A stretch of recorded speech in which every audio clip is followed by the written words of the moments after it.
ஒரே ஒரு ஊரில் ஒரு பாதிரியார் இருந்தார். ரொம்ப நாள் சந்தோஷமாக வாழ்ந்தார். ஒரு நாள் அவர் மடத்து சமையல் அறையில் பாத்திரங்களை கழுவி துலக்கி சுத்தப்படுத்திக்கிட்டு இருந்தார். அந்த சமயத்தில் ஒரு தேவதூதன் அவர் முன்னாடி வந்து நின்னான். இவர் நிமிர்ந்து பார்த்தார். ஆண்டவர் என்னை உங்ககிட்ட அனுப்பியிருக்கிறார், பரலோகத்தில் வாசம் செய்யறதுக்கு உங்களுக்கு நேரம் வந்துட்டுது அப்படின்னு அந்த ஆள். ஆண்டவருக்கு என்னோட ஞாபகம் வந்ததுக்கு நன்றி. ஆனாலும் இப்போ இங்கே நீயே பாரு, எவ்வளவு பாண்டங்கள் பாக்கி இருக்கு, இவ்வளவையும் நான் சுத்தப்படுத்த வேண்டியிருக்கு. நான் நன்றி கெட்டவனாக இருக்க விரும்பலை. இந்த பணியை முடிக்கிற வரைக்கும் என்னுடைய பரலோக வாழ்வை தள்ளி வைக்க முடியுமா? நீ என்ன நினைக்கிற அப்படின்னு கேட்டார். தேவதூதன் தனக்கே உரிய விவேகத்தோட அன்போட பாதிரியாரை பார்த்தான். சரி, என்ன செய்யலாம்ங்கிறத அப்புறம் சொல்கிறேன் அப்படின்னு சொல்லிவிட்டு புறப்பட்டு போயிட்டான். ஒரு நாள் அந்த பாதிரியார் தோட்டத்தில் உள்ள களைகளை எல்லாம் ஒரு களை கொத்தியால் கொத்தி களை எடுத்துக்கிட்டு இருக்கிறார். அந்த சமயத்தில் இந்த தேவதூதன் மறுபடியும் அவர் முன்னாடி நிற்கிறான். பாதிரியார் பார்த்தார். இதை பாரு, இந்த தோட்டம் பூராவும் எவ்வளவு களை மண்டி கிடக்கு, பரலோகம் கொஞ்ச காலம் எனக்காக பொறுத்திருக்கலாம்னு நீ நினைக்கிறியா அப்படின்னு கேட்டார். தேவதூதன் சிரிச்சுக்கிட்டே மறுபடியும் மறைஞ்சிட்டான். மறுபடியும் அவர் களை எடுக்கிறது, தானிய களஞ்சியத்துக்கு வர்ணம் பூசுறது, இப்படிப்பட்ட வேலைகளில் ஈடுபட்டிருக்கார். இன்னொரு நாள் ஒரு மருத்துவமனையில் நோயாளிகளை கவனிச்சுக்கிட்டு ரொம்ப தீவிரமாக இருக்கிறார் அந்த பாதிரியார். ஒரு நோயாளியோட தாகத்துக்கு தண்ணீர் கொடுத்துட்டு நிமிர்ந்து பார்க்குறப்போ தேவதூதன் மறுபடியும் அவர் முன்னாடி நிற்கிறான். இந்த தடவை பாதிரியார் தன்னலமற்றவராக பேரன்பை காட்டக்கூடிய வகையில் தன்னுடைய 2 கைகளையும் உயர்த்தியபடி தேவதூதனின் கவனத்தை பிணியால் வாடக்கூடிய நோயாளிகளின் பக்கம் திருப்பினாராம். தேவதூதன் ஒன்றும் சொல்லலை, மறைஞ்சிட்டான். அன்னைக்கு சாயந்தரம் பாதிரியார் மடத்தில் உள்ள தன்னுடைய அறைக்கு போய் இளைப்பாறினார். யோசிச்சு பார்த்தார். தேவதூதனையும் தேவதூதனின் விருப்பத்தையும் பல நாள் தள்ளி போட்டு வந்ததையும் அவர் ரொம்ப நினச்சி பார்த்தார். திடீர்னு தான் முதுமை அடைகிறதையும் சோர்வு அடைகிறதையும் உணர்ந்தார். ஆண்டவரை நினைச்சார். ஆண்டவரே, உம்முடைய தூதனை மறுபடியும் என்கிட்ட அனுப்புனா நான் சந்திக்கிறதுக்கு ஆவலாக இருக்கேன் அப்படின்னு சொல்கிறப்பவே தேவதூதன் பக்கத்தில் நின்னான். பாதிரியார் நிமிர்ந்து பார்த்தார். நீ இப்போவே என்னை அழைச்சிக்கிட்டு போக விரும்பினா நான் பரலோகத்துக்கு வர்றதுக்கு தயாராக இருக்கேன்னார். தேவதூதன் அந்த பாதிரியாரை அன்போடவும் விவேகத்தோடவும் பார்த்து, நீங்கள் என் கூட பரலோகத்துக்கு வர்ற தயாராக இருக்கிறதா சொல்கிறீங்க, ஆனால் நீங்கள் இதுவரைக்கும் வேற எங்கே இருந்ததா நினைக்கிறீங்க அப்படின்னானா. அப்படின்னா இதுவரைக்கும் இருந்த இடம்தான் பரலோகம் அப்படிங்கிறத உணர்த்தியிருக்கிறான். பரலோகம்னா என்னன்னு புரிஞ்சுக்கிறதுக்கு இந்த சம்பவம் நமக்கு உதவியாக இருக்குது.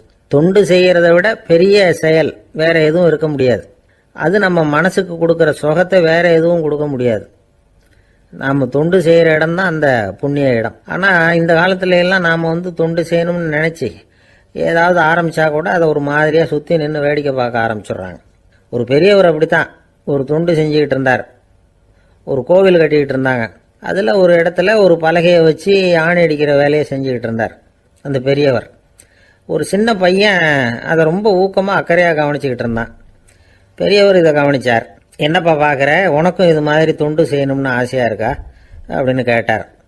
அதுக்கு அந்த பையன் சொல்கிறான், அப்படி இல்லைங்க, நீங்கள் ஆணி அடிக்கிறப்போ கையில் சுத்தியால் அடிச்சுக்கிட்டா எப்படி துடிப்பீங்க, எப்படி கத்துவீங்கன்னு தெரிஞ்சுக்கிறதுக்காக அதை பார்க்கணும்னு ஆசை, அதுக்காக தான் காத்துக்கிட்டு இருக்கேன் அப்படின்னு நான். திபேத் நாட்டில் புத்த மடாலயங்கள் நிறைய உண்டு. அதுக்கு ஒரு தலைமையகமும் உண்டு. அது இந்த திபேத் தலைநகரம் லாசாவில் இருக்குது. ரொம்ப காலத்துக்கு அப்பால் அதை பற்றிலாம் நிறைய விவரங்கள் எழுதி வச்சிருக்கிறாங்க. அது இப்போவும் நமக்கு கிடைக்குது. அதாவது ரொம்ப தூரத்துக்கு அந்தாண்ட மலைகளுக்கு நடுவில் ஒரு கிளை மடாலயம். அந்த மடத்தின் தலைவருக்கு வயசாயிட்டு தான். அதனால் தலைமை பொறுப்பை வேற ஒருத்தர்கிட்ட ஒப்படைக்கலாம் அப்படின்னு முடிவு பண்ணாராம். உடனே ஒரு லாமாவை கூப்பிட்டார். அவர் மூலமாக தலைமை மடாலயத்துக்கு செய்தி அனுப்புனார், பொருத்தமான வாரிசு ஒருத்தரை அனுப்பி வைக்கும்படியாக.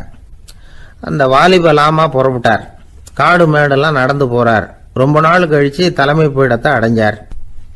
தலைமை குரு கிட்ட விவரத்தை சொன்னார். தகுதியான ஒருத்தரை அனுப்பி வச்சா அழைச்சிட்டு போறேன் அப்படின்னார். சரி, நாளைக்கு காலையில் நீங்கள் அவங்க எல்லாரையும் அழைச்சிட்டு போகலாம்னார் அவர். அவங்க எல்லாரையுமா? அங்கே தேவைப்படுறது ஒருத்தர் தானே அப்படின்னார் இவர். ஆமான்னார். அப்புறம் ஏன் எல்லாரையும் அழைச்சிட்டு போக சொல்கிறீங்கன்னார்.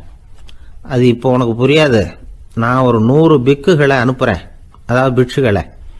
அவ்வளவு பேரையும் அங்கே வச்சு சமாளிக்க முடியாது அப்படின்னாரு இவர்.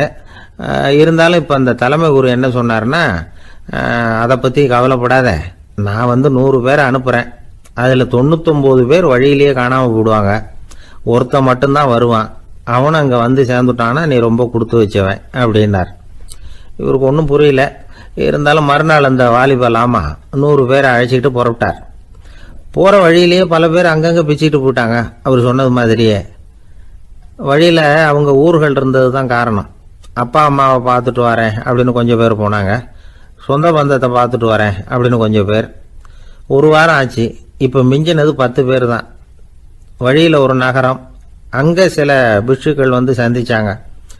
எங்கள் மடத்து தலைவர் இறந்துட்டார், உங்களில் யாராவது ஒருத்தர் எங்களுக்கு தலைவராக முடியுமா அப்படின்னு கேட்டாங்க. 10 பேரும் தயார். அதில் ஒருத்தரை அழைச்சிட்டு அவங்க போயிட்டாங்க. இன்னொரு ஊரில் சில பேர் வந்தாங்க, வழி மறிச்சாங்க. நில்லுங்க, எங்கள் மன்னர் மகளுக்கு திருமணம், அதை நடத்தி வைக்க 3 லாமாக்கள் தேவை அப்படின்னாங்க. இப்படி கொஞ்சம் கொஞ்சமாக எல்லாரும் காலி. கடைசியில் 2 பேரும் மிஞ்சினாங்க. அங்கே ஒரு இளம்பெண் எதிரில் வந்தா, எங்கள் அப்பா வேட்டைக்கு போயிருக்கிறாரு, இன்னும் திரும்பி வரல, வீட்டில் வேற யாரும் இல்லை, தனியாக இருக்க பயமாக இருக்கு, யாராவது ஒருத்தர் எனக்கு துணையாக இருக்கணும் அப்படின்னு கேட்டுக்கிட்டா. எங்கள் 2 பேரில் நீயே ஒருத்தரை தேர்ந்தெடுத்துக்கோ, இல்லைன்னா எங்களுக்குள்ள சண்டை வந்துடும் அப்படின்னாங்க. இப்போ மிஞ்சினவர் ஒருத்தர், அவருக்கும் ஒரு சோதனை வந்தது. ஒரு தர்க்கவாதி எதிரில் வந்தான், உன்னோட வாதம் பண்ணணும்னா. இவனோட வாதம் பண்ணுறேன், அது முடிய ரொம்ப காலம் ஆகலாம், தர்க்கத்தில் நான் ஜெயிச்சா அங்கே வரேன், இல்லைன்னா இவருடைய சீடனை ஆயிடுவேன் அப்படின்னார் அவர். கடைசியாக அழைக்க வந்த வாலிபலாமா மட்டும் வெறும் கையோடு திரும்பி போனார். அங்கே இருந்த வயசான மடாதிபதி கேட்டார், எத்தனை பேர் அங்கேருந்து புறப்பட்டீங்கன்னார். என்னையும் சேர்த்து 101ன்னார் அவர். நல்லது, நீயாவது திரும்பி வந்திய, அதுதான் எனக்கு போதும், ஏன்னா நீ தான் எனக்கு உண்மையான வாரிசு, அந்த 100 பேரில் யாரும் வரமாட்டாங்க அப்படின்னார் அவர். ஏன்னா அவருக்கு தெரியும் இவர் ஒருத்தர் தான் திரும்பி வருவாருங்கிறது. திபேத்தில் ஒரு பழங்கால பழமொழி உண்டாம், 100 பேர் செல்லலாம், எப்பொழுதாவது ஒருவன் அபூர்வமாக அடைய வேண்டிய இடத்தை அடைவான். இதுதான் அந்த பழமொழி. ஒரு உன்னதமான இலக்கை அடையணும்னா அது அவ்வளவு சுலபமான காரியம் இல்லை. இந்த காலத்து மடாலயம் ஒன்று, அதில் ஒரு தலைவர், அவருக்கு வயசாயிட்டுது, தனக்கு ஒரு வாரிசை நியமிக்கணும் அப்படின்னு ஆசைப்பட்டார். ரொம்ப கஷ்டப்பட்டு ஒருத்தரை பிடிச்சார், தனக்கு வாரிசா நியமிச்சுட்டு அவர் சமாதி ஆயிட்டார். புதுசாக பொறுப்பேற்றுக்கிட்டவர் அப்படியே உட்காந்துருந்தார். அவரை தேடிட்டு பத்திரிகை நிருபர்கள்லாம் வந்தாங்க, கேட்டாங்க. அவர் உங்கள் பொறுப்பில் வந்து அவர் பெரியவர் விட்டுட்டு போன இது எவ்வளவு சுமாராக தேரும், எவ்வளவு விட்டுட்டு போனார் அப்படின்னு கேட்டிருக்கிறாங்க. அது என்ன ஒரு 50 லட்சம் இருக்கும் அப்படின்னாராம். அவ்வளவும் பணமா அப்படின்னு கேட்டிருக்காங்க. இல்லைங்க, கடன் அப்படின்னாராம் இவர். ஒரு காடு, அங்கே புத்தர் அவர் பாட்டுக்கு நடந்து போய்கிட்டே இருக்கிறார். அவருக்கு பின்னாடி ஒரு குரங்கு, அதுவும் தொடர்ந்து வந்துக்கிட்டே இருக்குது. புத்தர் திரும்பி பார்த்தார். குரங்கு அப்படியே குதிச்சு உயர எழும்பி ஒரு கிளையில் போய் உக்காந்துது. ஏன் இப்படி பண்ணுறேன்னு கேட்டார் புத்தர். என்னை சாதாரணமாக நினைக்க வேணாம், நான் மகாமந்தி, என்னால் எல்லாம் முடியும், முடியாதுங்கிற வார்த்தையே என்னுடைய அகராதியில் கிடையாது, என்ன வேணும்னாலும் செய்வேன் அப்படின்னுது. அப்படின்னா ஒரு பந்தயம் வச்சுக்கலாமான்னார் இவர். ஓ வச்சுக்கலாமேன்னுது. வேற ஒன்றும் இல்லை, இப்போ நீ மேலே எழும்பி அந்த கிளையில் உட்காந்தது மாதிரி அங்கேருந்து தாவி என் உள்ளங்கையில் உட்காரணும், அவ்வளவுதான் அப்படின்னார். அப்படி உட்காந்துட்டா என்ன பரிசு அப்படின்னு கேட்டது அது. சொர்க்கத்தில் இருக்கிற மாமன்னன் மரகத சக்கரவர்த்தியை என்னோட இருக்கும்படியாக கூப்பிட்டுக்கிறேன். அந்த சமயத்தில் அவருடைய அரியணை அங்கே காலியாயிடும், நீ அதில் போய் உட்காந்துக்கலாம். பந்தயத்தில் தோத்துட்டா ஒரு கல்ப காலம் இந்த பூமியில் வாழ வேண்டியிருக்கும், அதுக்கு பிறகு தான் என்கிட்ட வர முடியும், என்ன சொல்கிற அப்படின்னார். குரங்குக்கு தாவறது ஒரு பெரிய காரியமா? இது எனக்கு ரொம்ப சாதாரண விஷயம், என்ன இப்போவே தாவட்டுமா அப்படின்னுது. சரின்னு சொல்லி உள்ளங்கையை நீட்டினார். அவருடைய கை தாமரை இலை அளவுக்கு அப்படியே விரிஞ்சுது. குரங்கு சௌரியமாக உட்கார்றதுக்காக. குரங்கு தாவறதுக்கு தயாராச்சு. அதுக்கு முன்னாடி ஒரு சின்ன யோசனை அதுக்கு. இந்த கிளையிலேருந்து அந்த கைக்கு தாவறது எனக்கு ரொம்ப அற்பமான ஒரு வேலை, இது ரொம்ப சாதாரணம், என்னுடைய கௌரவத்துக்கு இது சரியாக இருக்காது. அதனால் நான் என்ன பண்ண போகிறேன்னா, இங்கேருந்து கிளையிலேருந்து அப்படியே உயர எழும்ப போகிறேன். எழும்பி மேல் உலகம் போய் அங்கே ஒரு சுற்றி விட்டு அதுக்கப்புறம் அங்கேருந்து நேராக வந்து இந்த கையில் உட்கார போகிறேன் அப்படின்னு நினச்சது. என்ன யோசிக்கிற அப்படின்னார் புத்தர். ஒன்றுமில்லை, இந்த பாயிரம் பார் அப்படின்னு சொல்லி தாவி உயர போயிட்டுது. கொஞ்ச நேரத்தில் வான உலகத்துக்கே போய் சேர்ந்துட்டுது. அங்கே போய் பார்த்தா அங்கே ஒரு 5 பளிங்கு தூண்கள் இளம் சிவப்பு நிறத்தில் நின்றுக்கிட்டு இருக்குது. குரங்கு நினச்சிக்கிட்டுது, புத்தர்கிட்ட போய் இந்த பளிங்கு தூண்களை பார்த்தோம்னு சொன்னால் அப்படியே திகைச்சு போயிடுவார், இந்த தூணில் ஏதாவது அடையாளம் செஞ்சுட்டு போகணும் அப்படின்னு அந்த இடத்துல மிதந்துக்கிட்டே நினச்சிது. உடனே ஒரு தூணில் எழுதிச்சு. என்ன எழுதிச்சுன்னா, ஒரு மகா ஞானி இங்கே வந்துட்டு போகிறார் அப்படின்னு எழுதிச்சு. எழுதிவிட்டு அப்படியே கீழே தாவி வந்து புத்தரோட உள்ளங்கையில் உட்காந்துது. எப்படி பார்த்தீங்களா என்னுடைய வேலை? வான உலகத்துக்கே போய் அங்கே இருக்கிற 5 பளிங்கு தூண்களை பார்த்துட்டு அதில் நான் வந்த விவரத்தை எழுதி வச்சுட்டு அதுக்கப்புறம் இங்கே வந்திருக்கிறேன் அப்படின்னுது ரொம்ப பெருமையாக. அப்படியா அப்படின்னார் புத்தர். ஆமாம், சந்தேகமாக இருந்தால் வாங்க, அழைச்சிட்டு போய் காட்டுறேன் அப்படின்னுது அந்த குரங்கு.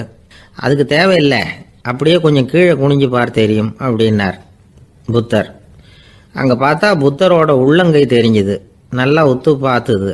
அவரோட ஒரு விரலில் அது எழுதிய வாசகம் தெரிஞ்சுது.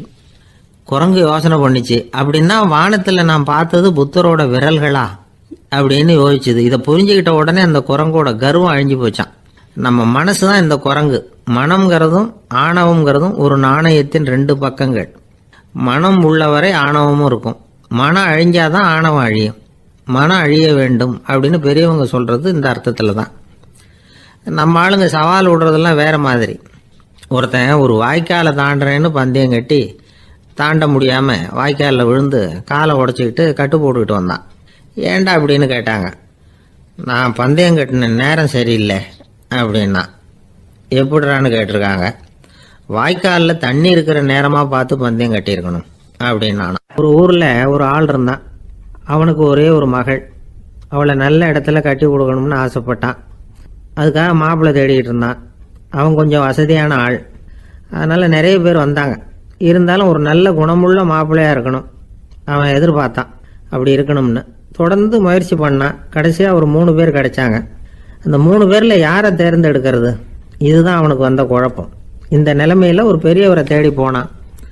அவர்கிட்ட தன்னுடைய பிரச்சனையை சொன்னான். அவர் கொஞ்சம் யோசனை பண்ணார். அதுக்கப்புறம் 3 பேரையும் கூப்பிட்டார். இதை பாருங்கப்பா, உங்கள் 3 பேருக்கும் 3 மாத கால அவகாசம் தர்றேன். நீங்கள் இப்போ போகலாம். 3 மாதம் கழித்து திரும்பி வரலாம். அப்படி வரும்பொழுது இந்த 3 மாத காலத்தில் நீங்கள் செஞ்ச நல்ல காரியம் ஏதாவது ஒன்று சொல்லணும். அதை வச்சு உங்களில் ஒருத்தரை நாங்கள் வந்து தேர்ந்தெடுத்துக்கிறோம் அப்படின்னு சொன்னாராம்.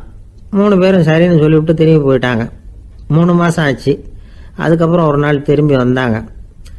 அவர் அவங்கள கூப்பிட்டு உட்கார வச்சார். அப்புறம் கேட்டார், இப்போ சொல்லுங்கள், இந்த 3 மாத காலத்தில் நீங்கள் செஞ்சுருக்கிற ஏதாவது ஒரு நல்ல காரியத்தை சொல்லுங்க அப்படின்னார். முதல்ல ஒருத்தன் எழுந்திரிச்சு நின்னான். ஐயா, எங்கள் அப்பா இறந்த பிறகு அவரோட கணக்கு வழக்குகளை எடுத்து பார்த்துக்கிட்டு இருந்தேன். அவர் ஒரு வியாபாரிகிட்ட 10,000 ரூபா கடன் வாங்கியிருக்கிறதாக எழுதியிருந்தார். அந்த வியாபாரியும் இப்போ உயிரோடு இல்லை. இருந்தாலும் அந்த வியாபாரியோட மகனை தேடி கண்டுபிடிச்சேன். கணக்கு புத்தகத்தை காட்டினேன். எங்கள் அப்பா உங்கள் அப்பா கிட்ட 10,000 ரூபா கடன் வாங்கியிருக்கிறதாக இதை எழுதியிருக்கிறார். அதனால் அதை திருப்பி கொடுக்கறதுக்காக வந்திருக்கிறேன். இந்தாங்க அந்த பணம் அப்படின்னு சொல்லி கொடுத்துட்டு வந்துட்டேன் அப்படின்னு நானும். இதை பெரியவர் கவனமாக கேட்டுக்கிட்டார். அதுக்கப்புறம் 2வது இளைஞன் எழுந்திரிச்சான். ஐயா, நான் போன மாதம் ஒரு நாள் ராத்திரி வேளையில் ஒரு காட்டுப்பாதை வழியாக எங்கள் ஊருக்கு போய்கிட்டு இருந்தேன். அந்த சமயத்தில் அந்த வழியாக வந்துக்கிட்டு இருந்த ஒரு வழிப்போக்கர்கிட்ட 4-5 திருடர்கள் வம்பு வளர்த்து அவர்கிட்ட இருந்த பொருளை எல்லாம் கொள்ளையடிச்சிக்கிட்டு இருந்தாங்க. நான் உடனே ஒரு குச்சியை எடுத்துகிட்டு ஓடினேன். அந்த திருடர்களை அடித்து விரட்டினேன். பொருளை எல்லாம் மீட்டு அந்த வழிப்போக்கர்கிட்ட ஒப்படைச்சேன். அவரை பத்திரமா அழைச்சிட்டு போய் அவர் வீட்டில் விட்டுட்டு வந்தேன் அப்படின்னு நானும். இதையும் பெரியவர் கவனமாக கேட்டுக்கிட்டார். அடுத்தபடியாக 3வது இளைஞன் எழுந்திரிச்சான். ஐயா, போன மாதம் ஒரு நாள் நான் ஒரு மலைப்பாதை வழியாக போய்கிட்டு இருந்தேன். மலைப்பாதை விளிம்பில் ஒரு மதகு கட்டை, அது மேலே ஒரு ஆள் படுத்து தூங்கிட்டு இருந்தான். அந்த பக்கம் தவறி உருண்டு விழுந்திருந்தான்னா அதில் பாதாளம். அது மலையடி வாரத்தில் போய் தான் விழணும். அவ்வளவு பள்ளம். அது தெரியாமல் அவன் பாட்டுக்கு தூங்கிட்டு இருந்தான். நான் உடனே அவன்கிட்ட ஓடி போய் குனிஞ்சு அவன் முகத்தை பார்த்தேன்.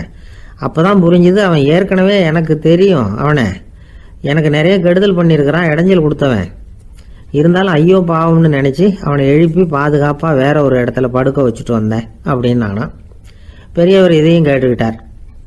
அதுக்கப்புறம் அவங்க 3 பேரையும் பார்த்து, நீங்கள் போகலாம் நாங்கள் யோசித்து முடிவு பண்ணி உங்களுக்கு சொல்லி அனுப்புகிறோம் அப்படின்னாராம். அந்த இளைஞர்கள் புறப்பட்டு போயிட்டாங்க. அதுக்கப்புறம் அந்த பெண்ணோட அப்பாவை பார்த்து சொன்னார், இந்த 3 பேருமே நல்ல பிள்ளைங்க தான், அதில் ஒன்றும் சந்தேகம் இல்லை. இருந்தாலும் இந்த 3 பேர் செஞ்ச செயல்களையும் ஒப்பிட்டு பார்க்க வேண்டியிருக்கு. முதல் இளைஞன் நேர்மைக்கு எடுத்துக்காட்டாக விளங்குறான். இந்த காலத்தில் இது மாதிரி இளைஞர்களை பார்க்கறது ரொம்ப கஷ்டம்தான். இருந்தாலும் அவன் கடமையை தான் செஞ்சான். 2வது இளைஞன் நல்ல வீரன், தைரியசாலி.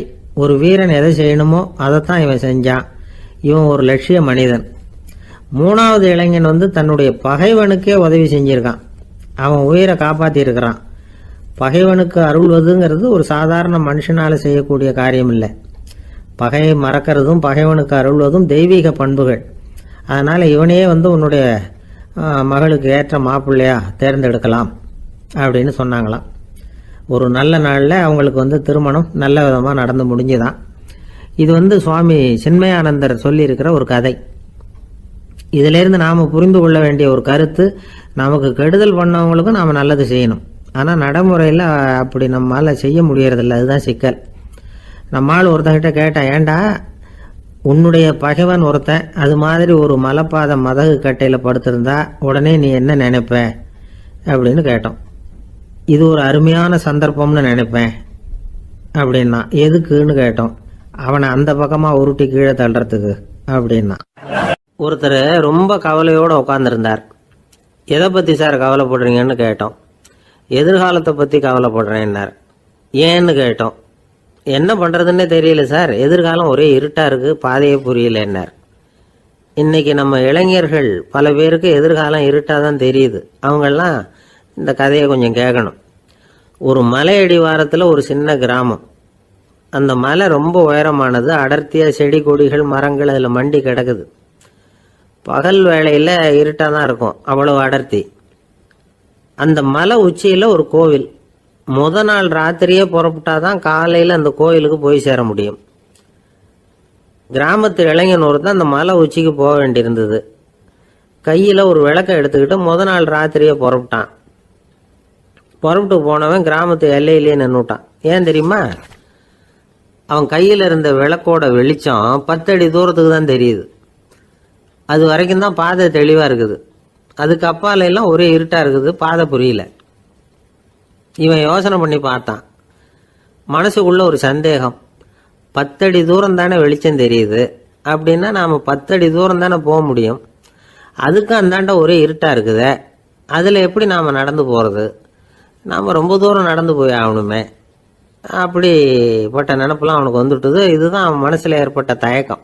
இப்படி யோசிச்சுக்கிட்டே அந்த இளம் ஆசாமி புறப்பட்ட இடத்துலயே நின்றுக்கிட்டு இருக்கிறான். அந்த சமயத்தில் ஒரு வயசான பெரியவர் அந்த பக்கமாக வந்தார். அவர் கையில் இதை விட சின்னதாக ஒரு விளக்கு வச்சிருந்தார். அது எப்படின்னா அது ஒரு 5 அடி தூரத்துக்கு தான் வெளிச்சம் காட்டுது. அவ்வளவு சின்ன விளக்கு. அவரும் மலை உச்சிக்கு போகிறதுக்காக தான் வந்துகிட்டு இருக்கிறார்.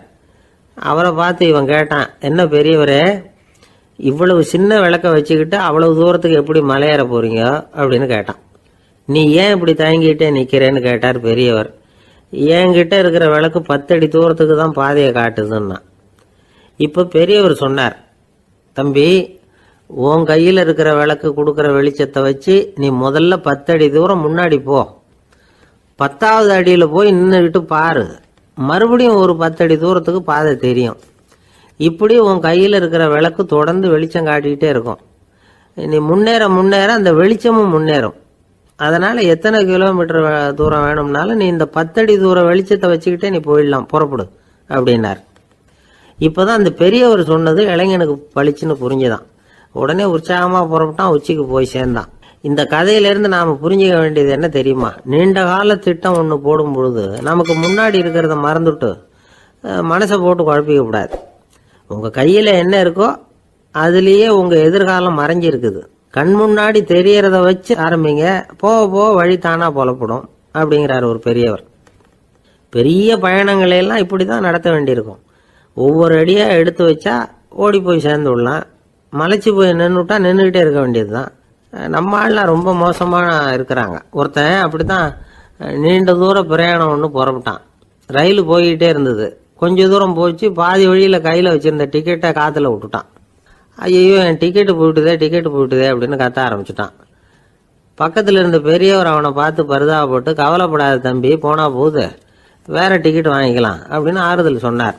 அதுக்கு அவன் சொல்றான், சார் நான் அதுக்காக அழலை, அந்த டிக்கெட்டு கிடைச்சாதானே நான் எந்த ஊருக்கு போகணுங்கிறது எனக்கு தெரியும் அப்படிங்கிறான். ஒரு நண்பர் யாருக்கோ ஃபோன் பண்ணிட்டு இருந்தார். அவர் பேசி முடிச்சதும் நான் அவரை பார்த்து, இப்போ ஃபோன் பண்ணீங்களே அந்த ஃபோன் நம்பர் என்ன அப்படின்னு கேட்டேன். அவரு தலையை சொரிஞ்சுக்கிட்டார், ஞாபகம் வரலன்னார். சரி சார் அதை விடுங்க, உங்க மனைவி பேர் என்ன அப்படின்னு கேட்டேன். மாலதின்னார். என்ன சார் இது வேடிக்கை, கொஞ்ச நேரத்துக்கு முன்னாடி பேசின ஃபோன் நம்பர் மறந்து போச்சு, எப்போவோ கல்யாணம் பண்ணிக்கிட்ட மனைவி பேர் மறக்கல, அதை கரெக்டா சொல்லிவிட்டீங்களே அப்படின்னு கேட்டேன். அவரு என்ன ஒரு மாதிரியா பார்த்தார். அவரு அப்படி என்ன பார்த்ததுல ஒன்றும் தப்பு இல்லை, ஏன்னா நாம எல்லாருமே அப்படித்தானே, ஒரு குறிப்பிட்ட காரியத்துக்காக தொலைபேசியில ஒருத்தட்ட பேசுறோம், அதுக்கப்புறம் அந்த எண் நமக்கு அனாவசியம், அதனால மறந்துடுறோம். இதுக்கு பேர் தான் தற்காலிக ஞாபகம். ஆனா மனைவி பேரை மறந்துட முடியுமா? முடியாது. அது அவசியமான ஒண்ணு. அடிக்கடி அந்த பேரை உபயோகப்படுத்துறோம், அதனாலேயும் அது முக்கியங்கிறதுனாலேயும் அதை மறக்கிறது இல்லை. இதுக்கு பேரு நிரந்தர ஞாபகம். சரி, இந்த தற்காலிக ஞாபகம், நிரந்தர ஞாபகம், இது ரெண்டு ஞாபக அளவுகளையும் கட்டுப்படுத்துறது எது அப்படின்னா மூளைக்குள்ள நடக்கிற மின்சார நடவடிக்கைகள் தான். தற்காலிக ஞாபகம் ஒரு மின்னல் மாதிரி தோன்றி மறையுது. நிரந்தர ஞாபகம் ஒரு படிவம் போல மூளையில படிஞ்சுடுது. ஒரு சம்பவத்தின் பல பிரதிகள் மூளையில பல்வேறு பகுதிகளிலேயும் படியறதுனால ஒன்னு மறைஞ்சாலும் மறந்தாலும் இன்னொன்னு மறையறதில்ல. இப்படிப்பட்ட நிலைமையில தான் தொண்டையில இருக்கு, வாயில வரமாட்டேங்குது சார் அப்படிமா. ஒருத்தருக்கு எந்த துறையில ஆர்வமும் ஈடுபாடும் அதிகமோ அது சம்பந்தமான ஞாபக சக்தி அதிகமா இருக்கும். தொழிலை விரும்புகிற ஒரு டெலிபோன் ஆபரேட்டருக்கு எண்கள்லாம் நல்ல ஞாபகம் இருக்கும். அது மாதிரி கவிஞர்களுக்கு வார்த்தைகள் நல்ல ஞாபகத்தில் இருக்கும். இது ஒரு பக்கம் இருந்தாலும் ஒரு மூளை எண்களை விட எழுத்துக்களை விட படங்களை ரொம்ப சுலபமா ஞாபகத்துல வச்சுக்குது. புரிஞ்சுக்கிற தன்மை, அனுபவம், புத்தி கூர்மை இது கூடி குறையறத பொறுத்து ஞாபக சக்தியும் ஏறும் இறங்கும். இப்ப உதாரணத்துக்கு ஒரு பையனுக்கு படிச்சது எதுவும் ஞாபகத்துல இல்லைன்னா அவன் அதை சரியா புரிஞ்சுக்கலன்னு அர்த்தம். இந்த மறதிங்கிறது எந்த சமயத்துல ஒரு பிரச்சனை ஆகுது தெரியுமா?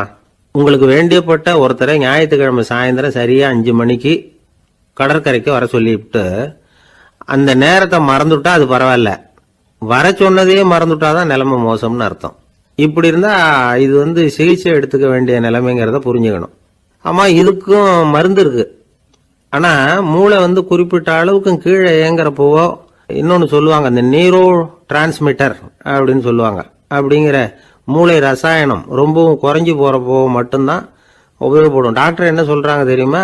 மூளையை பொறுத்த வரைக்கும் அதுல ஞாபக சக்தி அதிகமா உள்ள மூளை, மறதி உள்ள மூளை அப்படின்னு ஒண்ணும் கிடையாது அப்படிங்கிறாங்க. நினைவு வச்சுக்கிறதுக்கு பயிற்சி அளிக்கப்பட்ட மூளை, பயிற்சியற்ற மூளை அப்படின்னு வேணும்னா சொல்லலாம் அப்படின்னு சொல்றாங்க. அதனால நம்ம ஞாபக சக்திங்கிறது நம்ம கிட்ட இருக்கிற பயிற்சி, முயற்சி இதை பொறுத்து தான் அமையும். ஒருத்தர் ஒரு பென்சிலை எங்கேயோ வச்சுக்கிட்டு தேடிக்கிட்டு இருந்தார். அப்புறம் என்னமோ தீவிரமா யோசனை பண்ணி அதை ஞாபகப்படுத்தி பார்த்துக்கிட்டு இருந்தாராம். எதிரில் உட்கார்ந்து இருந்தவர் சொன்னார், பென்சிலை தானே தேடிட்டு இருக்கீங்க, அது உங்க வலது காதுல இருக்குது சார் அப்படின்னாராம் அவரு. இதுக்கு அவரு சொல்லியிருக்காரு, பென்சிலை வலது காதுல தான் வச்சிருக்கேங்கிறது எனக்கு நல்லா ஞாபகம் இருக்கு, ஆனா எது வலது காதுங்கிறது தான் மறந்து போச்சு அப்படின்னாராம். அவர் அதை தான் யோசிச்சுட்டு இருந்திருக்கிறார். ஒருத்தர் ஓடி வந்தார், இன்னொருத்தரை பார்த்து, சார் உங்க சைக்கிளை ஒரு நாள் இரவல் கொடுங்களேன், பக்கத்து ஊருக்கு போயிட்டு வர வேண்டியிருக்கு அப்படின்னார். இவர் சைக்கிளை கொடுத்து பத்திரமா கொண்டுட்டு போங்கன்னார்.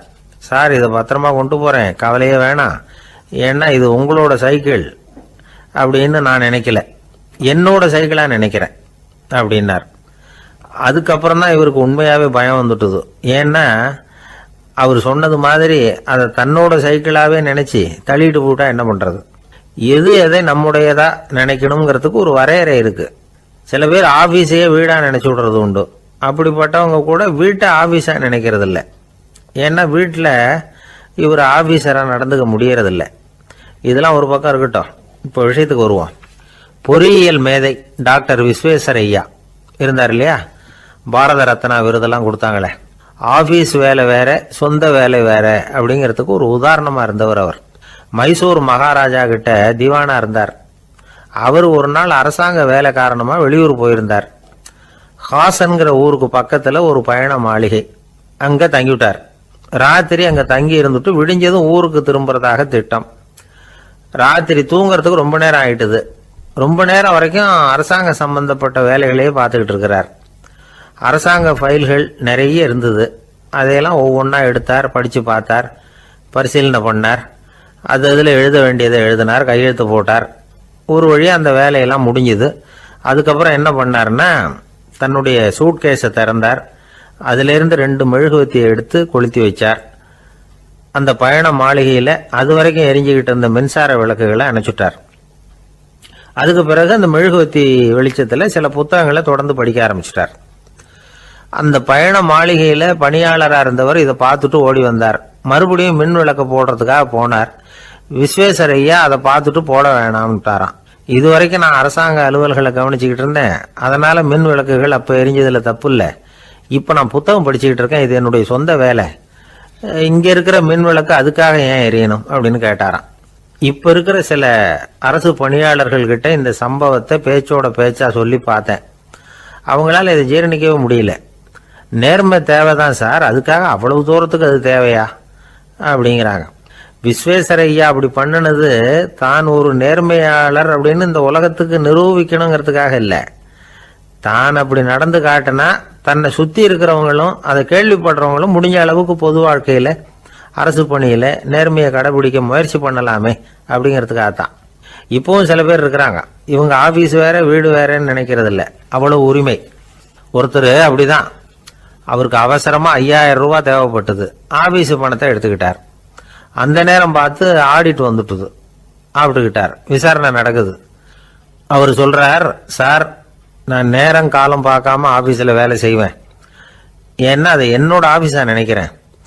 அவசரத்துக்கு அந்த பணத்தை எடுத்தேன், மறுபடியும் வச்சுடலாம்னு தான் இருந்தேன், அதுக்குள்ளே இப்படி ஆயிட்டுது. நீங்கள் என்ன நினைச்சாலும் சரி, நான் ஆஃபீஸ் வேற வீடு வேற அப்படின்னு நினைக்கிறது இல்லை, அது என்னோட சுபாவம் அப்படின்னார். விசாரணை பண்ணவர் தீர்ப்பு வழங்கினார். உங்கள் சுபாவத்துக்கு மதிப்பு கொடுத்து நானும் தீர்ப்பு வழங்குறேன். நீங்கள் கொஞ்ச நாள் ஜெயிலில் இருந்துட்டு வாங்க, அது உங்களுக்கு கஷ்டமாக இருக்காதுன்னு நினைக்கிறேன். ஏன்னா அங்கே போனாலும் நீங்கள் உங்கள் சுபாவப்படி வீடு வேற ஜெயில் வேறன்னு நினைக்க மாட்டீங்க அப்படின்னாராம். ஒரு அம்மா, அவங்களுக்கு 35 வயசு இருக்கும். குடும்பத்தில் எந்த கஷ்டமும் இல்லை. இருந்தாலும் காரணம் இல்லாமல் பிள்ளைங்க பேரில் கோவப்படுறது, எரிஞ்சு விடுறது அவங்க வழக்கம். பிள்ளைங்க அழும், உடனே அவங்க மனசும் சங்கடப்படும். இன்னொரு அம்மா, நல்ல வேலையில் இருக்கிறவங்க, வாரத்துக்கு ஒரு தடவையாவது தலைவலி வந்துடும். இவங்களுக்கெல்லாம் உடம்புல எந்த கோளாறும் இல்லை, மனசு மட்டும் சரியாக இருக்காது. தூக்க மாத்திரை கையில் வச்சுருப்பாங்க. 30-35 வயசுடைய பெண்களுக்கு சர்வசாதாரணமாக காணப்படுகிற மனக்கோளாறு இது. இதுக்கு பேர் மனவாட்டம், டிப்ரெஷன், மனமடிவு அப்படின்னு சொல்லலாம். இந்த நோய்க்கு அறிகுறி என்ன தெரியுமா? மனசில் வருத்தமான உணர்வு இருக்கும், அடிக்கடி அழலாம் போல தோணும். முன்னால எல்லாம் எந்தெந்த செயலில் ஆர்வம் இருந்ததோ அதெல்லாம் குறைஞ்சிரும், அல்லது சுத்தமாகவே ஆர்வம் இல்லாமல் போயிடும். சில பெண்கள் இளம் வயசில் பக்கத்தில் இருக்கிறவங்க கிட்ட கலகலப்பாக பேசுவாங்க, வீட்டை அலங்கரிக்கிறதுல ஆர்வம் இருக்கும். இப்போ அதில் எல்லாம் ஆர்வம் இல்லாமல் போயிடும். எந்த வேலை செஞ்சாலும் சீக்கிரம் களைப்பு அடைஞ்சுடுறது மாதிரி ஆகிடும். நமக்கு யாருமே உதவியாக இல்லை, நம்ம எல்லாரும் கை விட்டுட்டாங்க போல இருக்குதே அப்படிங்கிற உணர்வுலாம் உண்டாகும். தன்னைத்தானே குறை சொல்லிக்குவாங்க, நாம் தப்பு பண்ணிவிட்டோம் போல இருக்குதே அப்படின்னு தோணும். குற்றம் பண்ணிட்டதா நினச்சி கஷ்டப்படுவாங்க. பசி இருக்காது, தூக்கத்தில் தொந்தரவு இருக்கும். அடிக்கடி செத்து போடலாங்கிற உணர்வு வரும், தற்கொலை பண்ணிக்கலாங்கிற எண்ணம் உண்டாகும். சில பேர் தற்கொலை முயற்சியில் கூட ஈடுபடுவாங்க. சில பேருக்கு பலவிதமான உடல் வலிகள் இருக்கும், பலவீனம் இருக்கும், சீக்கிரமாக களைப்படைஞ்சு போடுவாங்க. இதெல்லாம் மனவாட்ட நோய்க்கான தன்மைகள். இந்த மனவாட்டம், அதாவது டிப்ரெஷனை 2 வகையாக பிரிக்கலாமா. ஒன்று தானாக உண்டாக்கிக்கிறது, இன்னொன்று எதிர் விளைவை உண்டு பண்ணுகிற அல்லது நரம்பு சம்பந்தப்பட்ட டிப்ரெஷன். தானாக உண்டாக்கிக்கிற மனவாட்ட நோய் இருக்கு பாருங்க, அதுக்கு ஏதாவது சூழ்நிலை காரணமாக இருக்கலாம், அல்லது இல்லாமலும் போகலாம். மூளையில் டொப்பாமைன் அல்லது செரட்டோனின் இதோட அளவு குறையும் பொழுது இந்த டிப்ரெஷன் உண்டாகுது. இதுக்கு ஓரளவு பிறவி காரணங்கள் கூட இருக்கலாம். குடும்பத்தில் வேற சிலருக்கும் வரலாம். பாதிக்கப்பட்ட பெண்ணை பார்க்கறதுக்கு பலவீனமாக தெரியும், கடுமையான குற்ற உணர்வு இருக்கும், தனியாக இருக்கிறதுக்கு ஆசைப்படுவாங்க. நடு ராத்திரியில் எழுந்திரிச்சு உட்காந்து கஷ்டப்பட்டுக்கிட்டு இருப்பாங்க. கொடூரமான முறையில் தற்கொலை பண்ணிக்க முயற்சி பண்ணுவாங்க. தீ வச்சுக்கிறது, அமிலத்தை குடிக்கிறது, தூக்கில் தொங்குறது, இப்படி தானாக வரவழைச்சிக்கிற மனவாட்ட நோய் வந்து மறையக்கூடிய நோய்.